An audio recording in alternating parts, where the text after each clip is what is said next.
Hello guys, welcome to Talkies Today channel. Hello guys welcome to Talkies Today channel.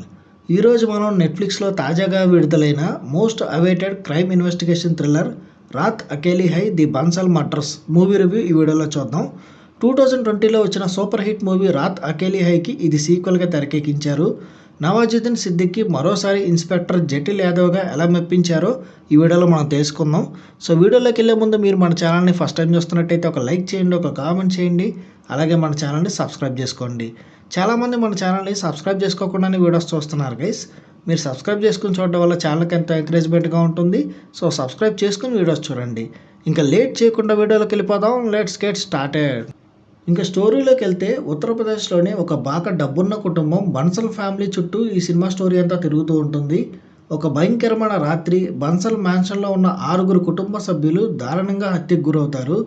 అందరినీ గొంతులు కోసి చంపేయడం వల్ల ఆ సంఘటన ఆ ఊరిలో పెద్ద కలకలం రేపుతుంది. ఈ కేసును ఛేదించడానికి ఇన్స్పెక్టర్ జటిల్ యాదవ్ రంగంలోకి దిగుతాడు. అయితే పై అధికారులు ఇది ఆత్మల పని అని లేదా డ్రగ్స్కి బానిసైన కొడుకు చేశాడని కేసును త్వరగా ముగించేయాలని చెప్తారు. కానీ జటిల్ యాదవ్కి ఆ ఇంట్లో ఉన్న ప్రతి ఒక్కరి మీద అనుమానం కలుగుతుంది. ముఖ్యంగా మృతదేహాల పక్కనే చనిపోయి ఉన్న కాకుల గుంపు మీద, అలాగే రహస్యాలు దాస్తున్న మీరా, అలాగే ఒక మిస్టీరియస్ లేడీ బాబా మీద అనుమానాలు అనేవి వెంటనే కలుగుతూ ఉంటాయి. వీరి వెనుక ఉన్న అసలు నిజం ఏంటి, జటిల్ ఈ జటిలమైన కేసుని ఎలా ఛేదించాడు అనేది ఈ సినిమా యొక్క మిగతా స్టోరీ.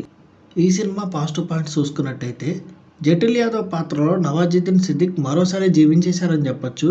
తన మేనరిజమ్స్ కానీ, డైలాగ్ డెలివరీ కానీ, ఇన్వెస్టిగేషన్ చేసే స్టైల్ కానీ సినిమాకే హైలైట్గా నిలిచాయి. ఇక సినిమా స్టార్టింగ్ నుంచే చాలా ఇంటెన్స్గా స్టార్ట్ అవుతుంది.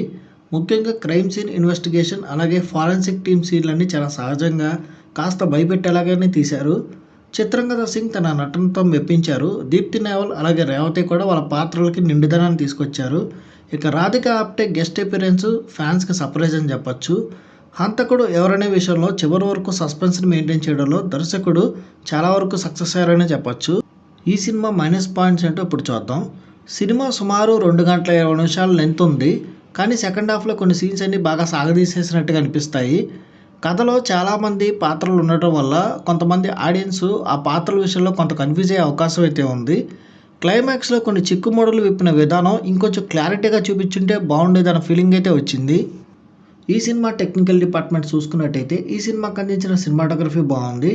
డార్క్ విజువల్స్తో సినిమా మూడ్ని బాగా పర్ఫెక్ట్గా సెట్ చేశాయి. ఇక ఈ సినిమాకి అందించిన బ్యాక్గ్రౌండ్ స్కోర్, మ్యూజిక్, థ్రిల్లింగ్ సీన్స్లో టెన్షన్ని బాగా ఎలివేట్ చేసింది. ఇక డైరెక్టర్ విషయానికి వస్తే ఆయన ఒక మంచి టేకింగ్తో ఒక సీరియస్ థ్రిల్లర్ని అందించారు. ఉత్తరప్రదేశ్ నేటివిటీని చాలా చక్కగా చూపించారు. ఇంక ఓవరాల్గా చూసుకున్నట్టయితే ఈ రాత్ అకేలీ హై ది బన్సల్ మర్డర్స్ అనేది ఒక సాలిడ్ ఇన్వెస్టిగేషన్ థ్రిల్లర్ అని చెప్పొచ్చు. ఫస్ట్ పార్ట్ అంత గ్రిప్పింగ్గా లేకపోయినప్పటికీ నవాజుద్దీన్ యాక్టింగ్ కోసం, అలాగే ఒక మంచి మర్డర్ మిస్టరీ థ్రిల్లర్ కోసం దీన్ని ఒకసారి ట్రై చేయొచ్చు. మీరు కనుక థ్రిల్లర్ సినిమాలకి బాగా ఇష్టపడే వాళ్ళైతే వీకెండ్లో నెట్ఫ్లిక్స్లో స్ట్రీమ్ అవుతున్న ఈ సినిమాని ఒక డీసెంట్ వాచ్గా ట్రై చేయొచ్చు. ఈ మూవీకి మన టాకీస్ టుడే ఛానల్లో ఇస్తున్న రివ్యూ రేటింగ్ 2.75/5. ఇది నా ఒపీనియన్ మాత్రమే. ఈ సినిమాని మీరు ఆల్రెడీ చూసినట్టయితే ఈ సినిమా మీకు ఎలా అనిపించింది అనేది కింద కామెంట్ సెక్షన్లో మెన్షన్ చేయండి. ఇంకెవరైనా మన ఛానల్ సబ్స్క్రైబ్ చేసుకోకపోతే ఇప్పుడే సబ్స్క్రైబ్ చేసుకోండి. వీలైతే పక్కన ఉన్న బెల్ బటన్ కూడా ప్రెస్ చేసి పెట్టుకోండి. ఇది వాళ్ళ వీడియో గైస్. మళ్ళీ ఒక మంచి వీడియోతో మీ ముందుకు వస్తాను. Thanks for watching. జై హింద్.